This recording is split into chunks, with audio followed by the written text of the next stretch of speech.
मध्य प्रदेश में corona positivity rate घटाने के लिए नकली जांच का मामला सामने आया है। कांग्रेस ने शिवराज सिंह हुकूमत पर पॉजिटिविटी रेट घटाकर नकली जांच करने का इल्जाम लगाया है।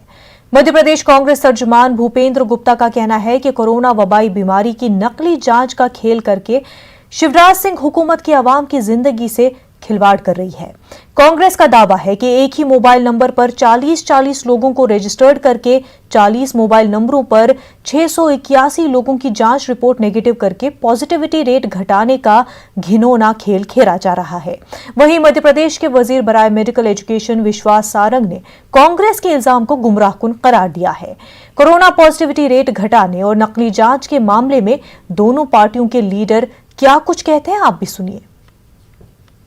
पॉजिटिविटी रेट घटाने का नौटंकी चल रही है, नाटक चल रहा है, तो इसके खतरे जनता को समझना चाहिए और इसके खिलाफ आवाज उठानी चाहिए, सड़क पर उतर कर आना चाहिए कि कल को ये जो नकली जांच रिपोर्टों के लोग कोरोना कैरियर होकर जब बाजार में घूमेंगे, शहरों में घूमेंगे, तो उसके बाद जो फैलने वाला कोरोना है और एक जो कोई नया वेरिएंट उसका जब सामने आएगा, उसकी जिम्मेवारी कौन लेगा? कांग्रेस हर समय इस देश की जनता को गुमराह करके देश की जनता की जान पर खेलना चाहती है। इससे ज्यादा दुर्भाग्यपूर्ण कुछ नहीं होगा कि कांग्रेस को चाहिए कि वो जनता की जान बचाए, उसके विपरीत जाकर वो जनता की जान के साथ खिलवाड़ कर रही है। ये दुर्भाग्यपूर्ण भी है, निंदनीय भी है और सही मायने में इससे ज्यादा घृणित कार्य कोई नहीं हो सकता।